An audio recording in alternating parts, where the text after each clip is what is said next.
नमस्कार बच्चों, आज हम प्रायिकता के बारे में चर्चा करेंगे। चैप्टर नंबर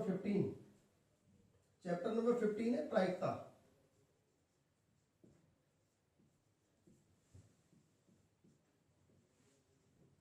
आज हम प्रायिकता के बारे में बात करेंगे, ठीक है।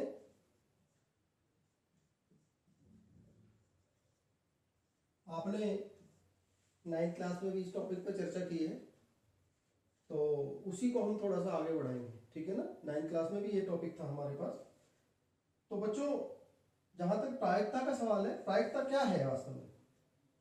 है किसी भी घटना के, जो कोई भी घटना घटती है तो उसमें सबसे पहले हम ये देखते हैं कि उसके टोटल आउटकम्स क्या हैं। जैसे माना हमने एक सिक्का उछाला, टॉस ए कॉइन, एक सिक्का हमने उछाला। आपने सिक्का तो देखा होगा ना, सिक्का उछाला। जब सिक्का उछलेगा तो उसमें क्या आएगा बताइए भैया? तो हेड आएगा, HEAD, हेड। हेड का मतलब हिंदी में कहते हैं चित्त, और या फिर टेल आएगा, यानी इसको कहते हैं पट। तो या तो चित आएगा या पट आएगा, इसके अलावा तो नहीं हो सकता ना कुछ। Is it possible anyone other except these two? No, इनके अलावा नहीं है, नथिंग एल्स। तो हमें किसी भी घटना में जब हम टोटल आउट, तो इसमें इसका मतलब ये हुआ घटना में, इसमें जो है घटना के कुल परिणाम हम जिसे कहते हैं घटना के टोटल आउटकम। तो सबसे पहले हम घटना के जो कुल परिणाम है उन्हीं की बात करते हैं। और कुल परिणाम कितने हो गए? मान लो इसमें 2 आ गए। इसी तरह से कोई और लो ले लीजिएगा। मान लो हमने एक डाइस, हमने एक पासा फेंका, एक डाइस की बात करते हैं। जब हम डाइस की बात करेंगे तो डाइस में भी ऐसा ही होता है। तो उसी पर हम फिलहाल हम जो है एक पर ही बात करते हैं फिलहाल, उसके बाद देखेंगे। तो अब आपसे एक आप भी बताइए, एक सिक्का हमने थ्रो किया है, एक सिक्का हमने उछाला है, और उसमें हेड आने की प्रवृत्ति बताइए। अब हेड आने के चांस कितने हैं इसमें? हेड यानी चित, हेड यानी कि चित आने के चांस, यानी कि ब्रैकेट में चित भी कह सकते हैं। आने के परिणाम, चित आने के परिणाम वो कितने हैं आपके पास? वो एक है। अब चित आने के परिणाम एक है, तो चित न आने के परिणाम कितने हैं? और चित न आने के परिणाम का मतलब वो टेल आने के परिणाम है, यानी वो पट आने के परिणाम है। तो इस प्रकार से अनेक सारे सवाल बन सकते हैं यहाँ पे। तो चित आने के परिणाम कितने हैं? एक। तो चित आने की प्रायिकता आपसे पूछी है, चित आने की प्रायिकता। जब हम चित आने की प्रायिकता की हम बात करेंगे तो सामान्यतः प्रायिकता हम PE कहते हैं, P और E फॉर इवेंट, PE। तो ये हो जाएगा, इसका फॉर्मूला है, ध्यान रखिएगा। किसी भी घटना में कुल अनुकूल परिणाम कितने हैं? तो यहाँ पे अनुकूल परिणाम कितने हैं? अनुकूल परिणाम यानी वो परिणाम जिससे हेड आया हुआ है जितने में, और कुल परिणाम कितने हैं इसमें? तो कुल परिणाम और अनुकूल परिणाम जो हमने पहले निकाला है, तो ये तो कुल परिणाम है। और ये घटना चित आने के अनुकूल का मतलब जो चित आने को फेवर कर रहे हैं, तो यहाँ पे एक है। और चित्त को न आने के परिणाम जो होते हैं वो फेवर नहीं करेंगे, वो प्रतिकूल कहलाएंगे। तो इस प्रकार से यहाँ पे जो प्रायिकता होगी वो 1 और बटे 2 हो जाएगी। यानी या तो चित्त आएगा, या तो टेल आएगा, या तो हेड आएगा। तो इसके अलावा तो तीसरा नहीं आ सकता ना। तो इस प्रकार से आप देखेंगे तो इसकी जो प्रायिकता है वो 1/2 होगी। समझ आया बच्चों? आया समझ में या नहीं है? ऐसे ही हम कोई और क्वेश्चन लेते हैं। तो इसका मतलब जो प्रायिकता है ना, किसी भी घटना की घटने की प्रायिकता, घटना की घटने की प्रायिकता यहां पे लिखेंगे, घटना के घटने की प्रायिकता,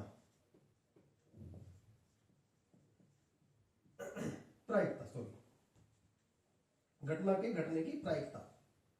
इसका जो फॉर्मूला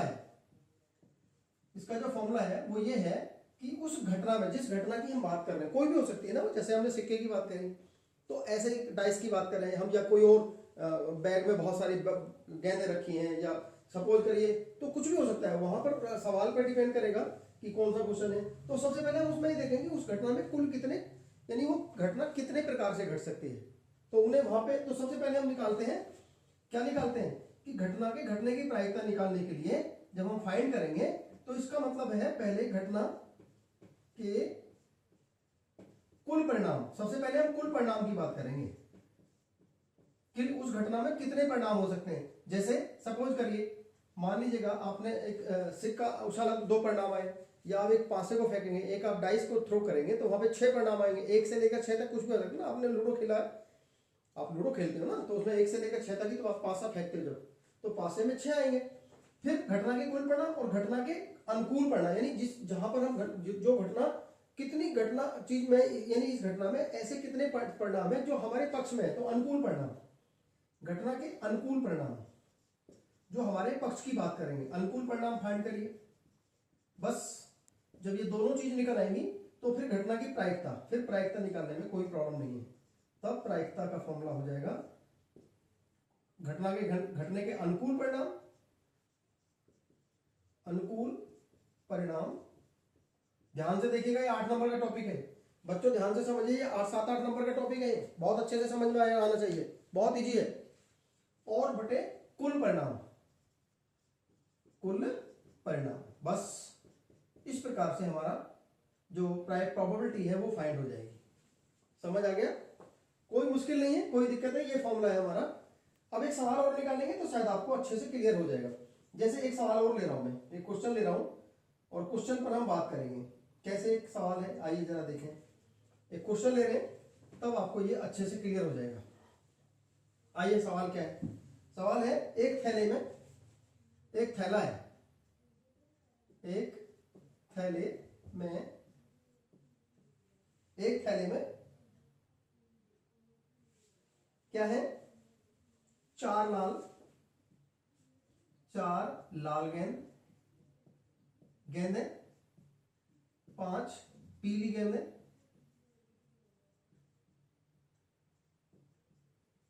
एवं 3 नीली गेंद है।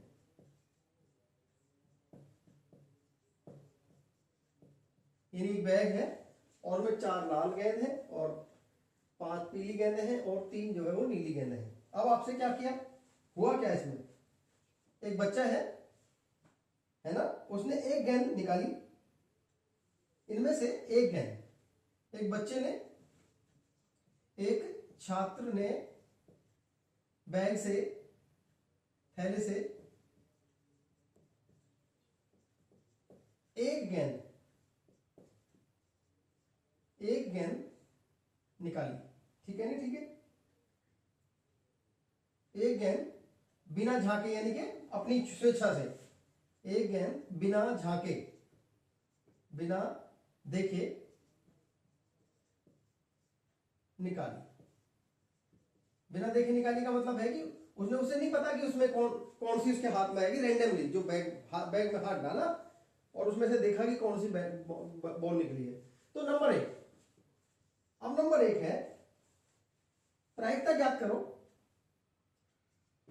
हाँ, तो अब सवाल में जो है गेंद निकाली तो आगे लिखा है प्रायिकता ज्ञात कीजिए, ये क्वेश्चन हो गया। प्रायिकता ज्ञात करो, कौन सी प्रायिकता ज्ञात करनी है कि नंबर 1 निकाली गेंद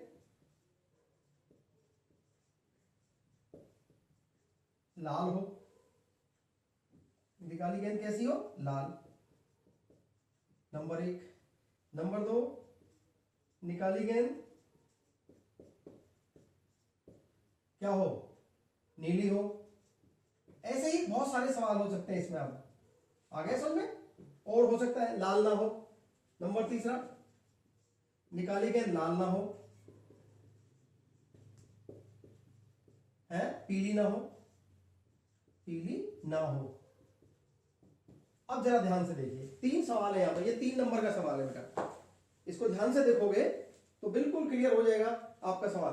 तो सबसे पहले देखिएगा, इसमें कुछ कहता है कि एक थैला है, थैले में 4 गेंद पड़ी है रेड, 5 गेंद पड़ी है इसमें पीली और 3 गेंद इसमें नीली पड़ी है और वो सब मिक्स है। हमें नहीं पता कि वो कौन सी कहां है, राइट? तो सबसे पहले निकालिए कुल गेंद है, तो वो जो कुल परिणाम है वो सारी गेंदों को जोड़ दीजिएगा। तो सबसे पहले जब हम इसको हल करेंगे तो कुल परिणाम लिखेंगे, यानी कुल गेंदें किसमें किसमें बैग में, यानी थैले में कुल गेंदें कितनी है, वो है आपकी 4 + 5 और 3, 4 और 5 9 और 3 12, यानी 4 + 5 + 3 बराबर 12, यानी ये है। तो कुल परिणाम तो आगे 12, इसका मतलब कुल परिणाम 12 है यहाँ पे, समझ आ गया। अब क्या कहता है पहला, अब पहला ये कहता है कि गेंद हाथ जब उसने डाला तो रेड गेंद निकली, तो नंबर 1 लाल गेंद, लाल गेंदें कितनी है, लाल गेंदें हैं आपकी आपकी 4, आ गया समझ में, क्योंकि लाल पूछा है, लाल गेंद यानी गेंद जो है वो लाल होनी चाहिए, तो लाल के होने के परिणाम 4 हो गए और कुल परिणाम आपके 12 हो गए। तो यहां पे निकालें तो नंबर 1 लिखेंगे, लाल गेंद निकलने की प्रायिकता, यानी यदि प्रायिकता जो है कि वो लाल गेंद हो, तो ये आपका फॉर्मूला लगा दीजिएगा, प्रायिकता। अभी मैंने आपसे बोला फॉर्मूला फेवर में अनुकूल तो कितनी है 4 और बटे टोटल कितनी है 12। अब इसको सिंपल कर लीजिएगा, 4 एकम 4 और 4 तिया 12, ये आपका आंसर आ गया समझ में। अब आपसे कहता है इसमें काली गेंद की नंबर, इसमें एक और बनाता हूं मैं सवाल नंबर 5वां चौथा, इसमें सवाल नंबर 4 भी मैं हल करूंगा, राइट। अब आगे देखेंगे, आ गया समझ में, नहीं आ गया। तो लाल गेंद निकलने की प्रायिकता कितनी होगी 4/12, यानी 1/3, 1/3 इसका आंसर आ गया। क्लियर, सबको समझ आ गया होगा। अब हम इसको यहां से, क्योंकि इसकी जरूरत नहीं है, बस ये तो कुल परिणाम तो पता है। अब नंबर 2 पे जब हम चलेंगे, नंबर 2 पे देखिए क्या कहता है, निकाली गेंदें नीली हो। दूसरा जो पूछा है निकाली गेंदें नीली होनी चाहिए, तो नंबर 1 तो यहां पे निकालेंगे नीली गेंदें कितनी है, नीली गेंदें कितनी हो जाएंगी, बनाइए। यहां पे कितनी है ऑलरेडी पता है आपको 3, तो नीली गेंद, अब यहां पे नंबर 2 डाल के नीली गेंद निकलने की प्रायिकता, नीली गेंद निकलने की प्रायिकता हो जाएगी कि प्रायिकता को आप पीई भी कह सकते हैं, और यहाँ पे क्योंकि नीली को बी, तो पी बी हो जाएगा, ब्लू का मतलब पी फॉर प्रोबेबिलिटी और बी फॉर ब्लू। तो इसका क्या हो जाएगा 3 बटे कुल परिणाम वही 12, तो 3/12 यानी 3 से कट जाएगा 1/4। आया समझ में नहीं आया। तो इस प्रकार से आप देखेंगे कि प्रोबेबिलिटी के अंदर हम सवाल जो है इजीली हल कर लेते हैं। क्लियर हो गया होगा सबको। अब नंबर 4 पे चलिए। अब नंबर 3 क्या कहता है, अब नंबर 3 कहता है, निकाली गेंदें पीली ना हो।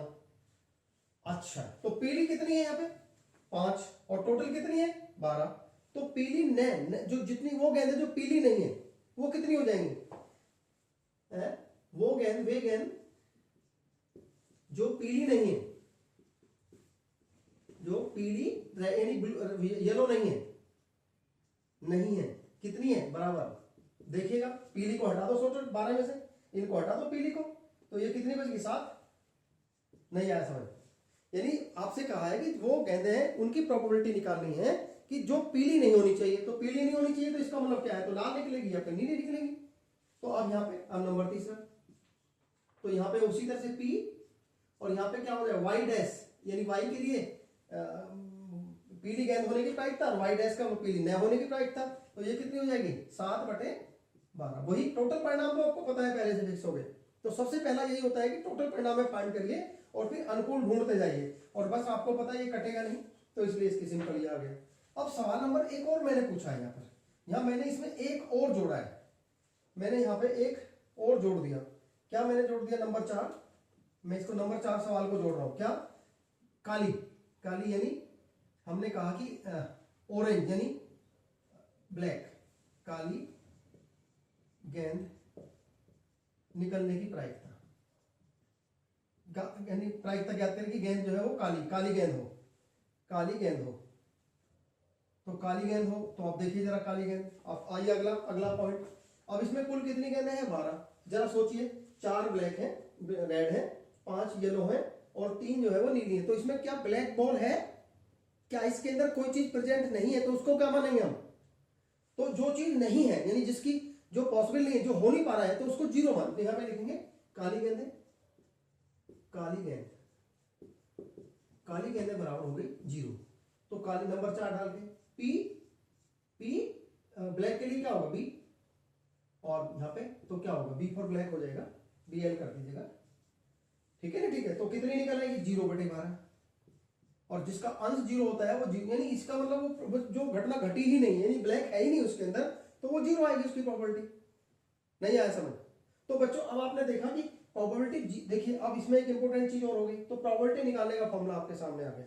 देखिए इसमें एक चीज और देखी हमने अभी, क्या देखा हमने कि या तो सारी की सारी आएंगी जितनी घटना है, कुल परिणाम कितने हैं, मान लो इसमें n है, यानी कि 12 थे अभी आपने देखा, और सारी बोल कितनी है, 4 + 5 + 3, तो केवल यही तो परिणाम टोटल हो सकते हैं, यानी अनुकूल जो परिणाम आएंगे सबको जोड़ेंगे तो ये 12/12 होगा। यानी इसका मतलब ये हो गया कि अधिकतम जो है कुल परिणाम जो है वो 12 है, और अधिकतम जो अनुकूल परिणाम भी 12 ही होंगे, इससे ज्यादा नहीं हो सकते। यानी भाई कोई घटना 12 प्रकार से घट सकती है, तो 12 से 13 प्रकार से तो नहीं घट सकती ना। इसका मतलब ज्यादा से ज्यादा जो प्रोबेबिलिटी है वो 1 हो सकती है, प्रोबेबिलिटी जो है मैक्सिमम 1 हो सकती है, 1 से 1 से ज्यादा नहीं, 1 से कम। लेकिन लास्ट में क्या देखा आपने, अभी भी आपने 0 भी देखा था, अभी देखा ना, काली गेंद की प्रोबेबिलिटी क्या आई थी, 0 आई थी।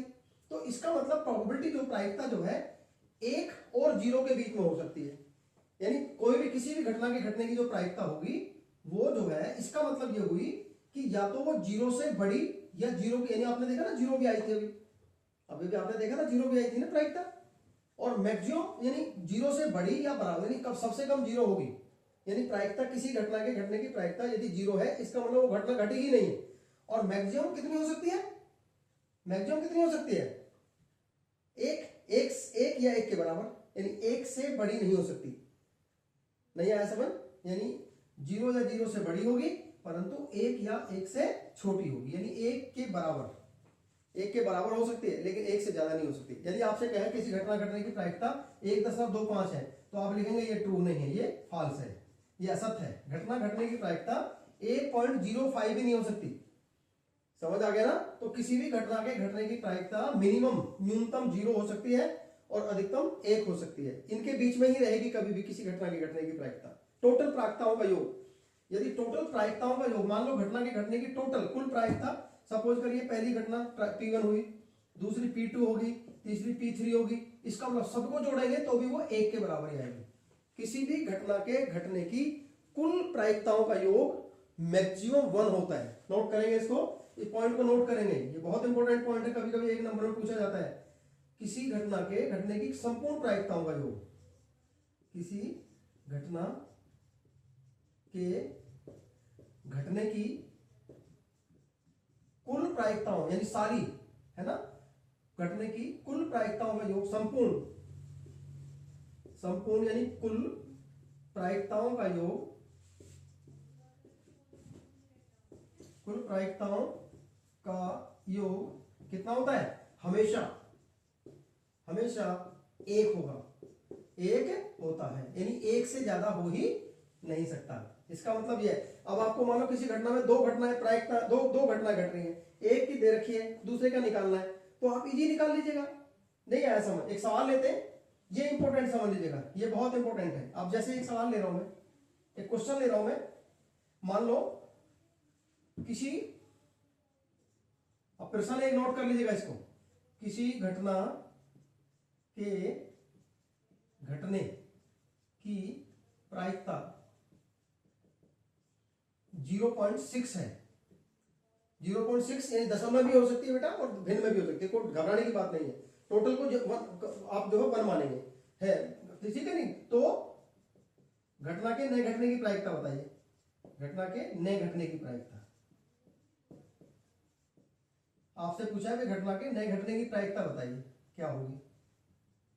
ये सवाल आपके सामने आ गया, समझ आ गया? अब ये सवाल आपके सामने आ गया, क्या होगी, ये क्वेश्चन है आपके सामने।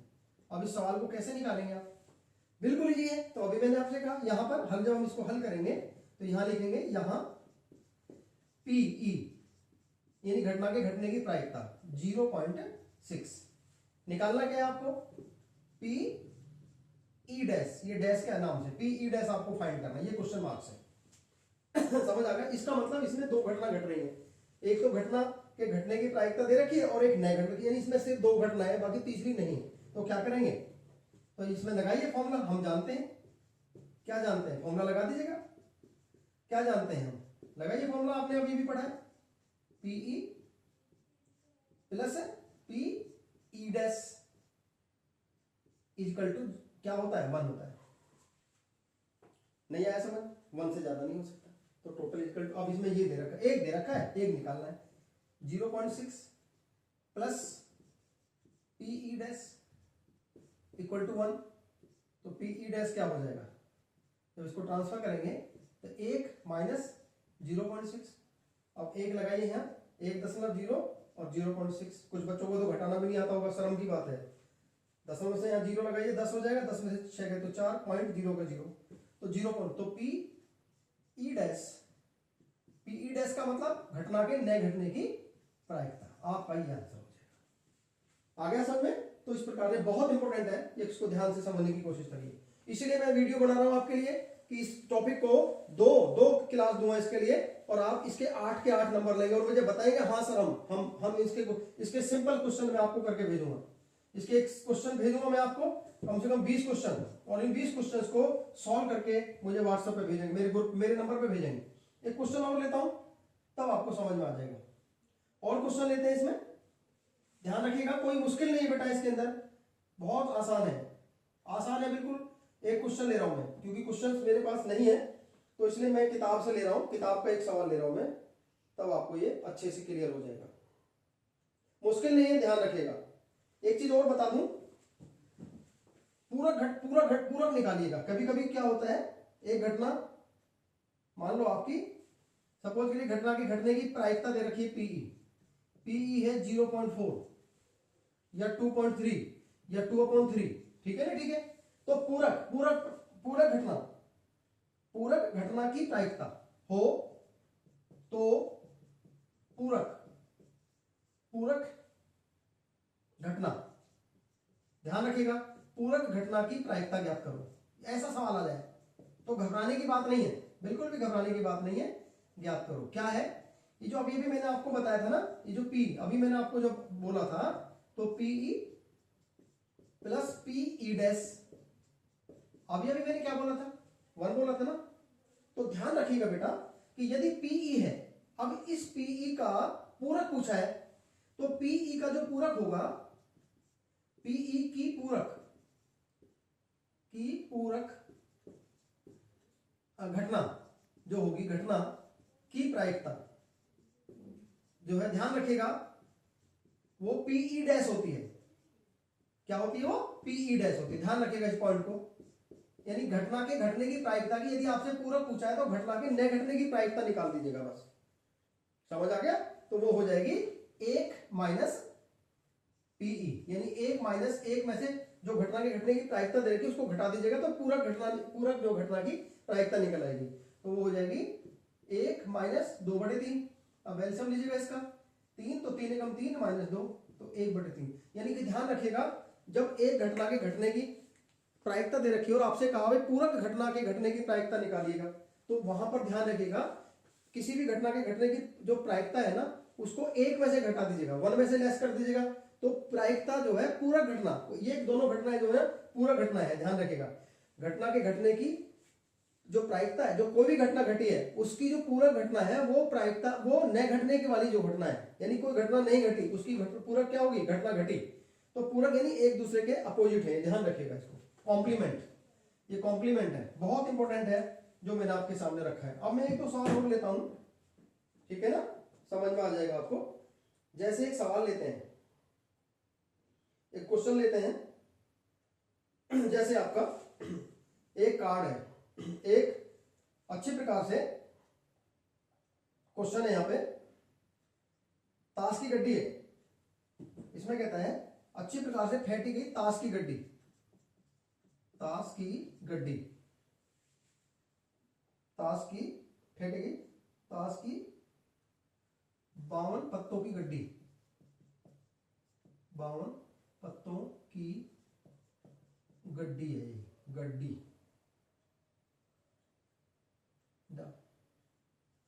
अच्छा, में से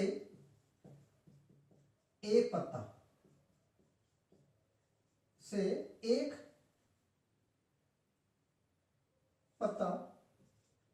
यानी एक तास, पत्ता यानी तास, एक तास निकाला जाता है, निकाला जाता है ना। तो ज्ञात करो, क्या ज्ञात करनी है, तो प्रायिकता ज्ञात करो, निकाला है तो प्रायिकता ज्ञात करो।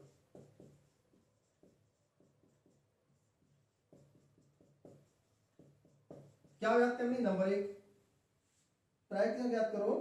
नंबर एक, ये पत्ता इक्का होगा, ये पत्ता इक्का होगा, एक तो इक्का होने की यानी इक्का निकालने की प्रायिकता। नंबर दो, इक्का नहीं होगा, इक्का नहीं होगा। अब जरा देखो, ये होगी ना, क्या है ये पूरा घटना है ना, देखो इक्का होगा और उसकी अपोजिट होगी इक्का नहीं होगा, तो ये दोनों एक दूसरे की क्या है, पूरा घटना है, पूरा घटना है, राइट। तो अब इस सवाल को हम हल करेंगे, तो कैसे करेंगे, जब हम इसको हल लिखेंगे तो आपको पता ही है कुल पत्ते कितने होते हैं, कुल तास लिखा हुआ ऑलरेडी, कुल तास बराबर 52, यानी कुल परिणाम 52 होंगे, है ना। तो आपने, मैंने 9th क्लास में भी आपको समझाया था, इन 52 पत्तों में, जब इन 52 पत्तों की हम बात करते हैं तो इसमें दो रंग हैं। जब रंग की बात करते हैं, दो है बेटा, एक तो इसमें ब्लैक लाल और एक काला। लाल रंग में भी दो सूट हैं और एक आपका है काला, काला ब्लैक। अब लाल रंग में दो हैं, एक आपका है पान, एक आपका है ईंट, दो हैं इसमें। और काले के अंदर जो है, इसमें भी दो हैं, एक आपका है हुक्म और एक है चिड़ी। तो चार ध्यान रखिएगा इसके अंदर, ये चीजें ध्यान रखिएगा, चार तो सूट है, ये तो सूट कहलाते हैं, तो सूट तो इसमें चार हैं, सूट चार होते हैं और रंग इसमें दो होते हैं, ध्यान रखिएगा। और एक सूट के अंदर, जब एक सूट की बात करते हैं, एक सूट में, इसको और क्लियर कर देता हूं, एक सूट में 13 पत्ते होते हैं, 13, 1 2 3 अप टू 10, और इसके बाद में गुलाम 11 गुलाम और 12वां बेगम और फिर बादशाह, ऐसे होते हैं ये आपके 13 होते हैं, 13। देखो इसमें ध्यान से, पहले को एक को इक्का बोलते हैं, दो को दो दो दो यानी लाल रंग का दो या ईंट का दो या चिड़ी का दो, जो भी है। और इसी तरह से इसमें आपका, तो कुल मिलाकर 13 हो गए, एक सूट में 13 है। अब इसमें कहता है कि अब इसमें जो है तो कुल कितने, अब जब इसको हम हल कर रहे हैं तो कुल पत्ते तास, यानी पत्ते यानी तास बराबर 12 बराबर 52, ठीक है ना, ठीक है। और इसमें कहता भाई इक्के कितने हैं, अब जरा देखो, हर एक सूट में एक इक्का है, तो कितने सूट हो गए, 4, तो इक्के कितने हो गए, 4, तो इसमें हो गए इक्के बराबर 4, इसका मतलब 4 इक्के हैं टोटल तासों में, यानी गड्डी की गड्डी में पूरे। तो इक्का होने की प्रायिकता निकालनी है, नंबर 1, इक्का है ना, होने की प्रायिकता, ताश का जो है इक्का निकले, इक्का होने की प्रायिकता आपको निकालनी है, राइट, पीई। तो क्या हो जाएगी, जरा देखो बताओ, तो कुल इक्के कितने, 4, और बटे कुल ताश कितने, मैंने कहा था कुल परिणाम 52, तो 4/52 हो गए, 4 से काट दो, 4 एकम 4 और 13 चौके 52, तो 1/13 आ गया, समझ में नहीं आ गया, तो 1/13 आ गया इक्का होने की प्रायिकता। अब नंबर 2 पूछा है इसमें, क्या पूछा नंबर 2 इसमें, नंबर 2 कहता है कि इसकी पूरक है ना, इक्का न होने की प्रायिकता, नंबर 2 डाल के, ठीक है, ठीक है। तो इक्के तो कितने हो गए, 4, और अभी अभी आपने पढ़ा है पूरक, जब पूरक घटना होती है तो वो पूरक घटना है इक्का न होने की प्रायिकता, इक्का न होने की प्रायिकता। अभी मैंने आपसे बोला था बराबर हो जाएगी, एक में से घटा दीजिएगा इक्का होने की प्रायिकता पी को, और ये पी डैश निकल आएगी, ये पी डैश निकल आएगी, तो वो हो जाएगी 1 माइनस पी को घटा दीजिएगा, तो क्या हो जाएगा 1 माइनस क्या हो जाएगा 1/13, एलसीएम लीजिएगा 13 एकम 13 माइनस 1, तो 12/13, तो ये पूरा घटना है, तो पूरा घटना होगी इक्का न निकलने, इक्का न होने की प्रायिकता निकल आई। बताइए समझ आया नहीं आया। तो आज हम इस प्रायिकता के सवालों को, जो एक्सरसाइज है आपकी, इनको करिएगा, एक दिन में नहीं समझाऊंगा पूरा मैं, मैं आपको छोड़ रहा हूं, एक पीरियड इसमें और क्लास लूंगा, एक क्लास और लूंगा मैं इसमें। अभी आप जो है इस एक्सरसाइज में, इसमें जितने भी क्वेश्चंस हैं, इसमें काफी सवाल हैं, इनको आप हल करिएगा। और एक्सरसाइज है इसमें, इस एक्सरसाइज में कुछ सवाल हैं, जरा इनको हल करके देखिएगा। ठीक है ना? ठीक है, मैं आपको बता रहा हूं कहां है। बच्चों ध्यान से, ये एक्सरसाइज 15.1 है पूरी एक्सरसाइज। एक्सरसाइज 15.1 इसको आपने कंप्लीट करना है। और मुझे जो है शाम तक, जो है संडे है, मंडे की शाम तक जो है आप जो है मुझे इसको कंप्लीट करके 10 बजे तक भी सेंड करेंगे। पूरे क्वेश्चन सेंड करिएगा। ठीक है ना? ठीक है, सीरियसली लीजिए बेटा, 8 नंबर का है, 8 नंबर का है, तो बहुत इंपॉर्टेंट है, सारे के सारे नंबर आ जाएंगे, तो ध्यान से करिएगा। आज के लिए थैंक यू वेरी मच। और ध्यान रखिएगा, एक चीज और ध्यान रखिएगा, जो 3 बजे की क्लास होगी गूगल मीट पर, मैं देखूंगा कितने बच्चे मैक्सिमम उसमें जुड़ते हैं। 3 बजे ध्यान रखेंगे। Thank you very much.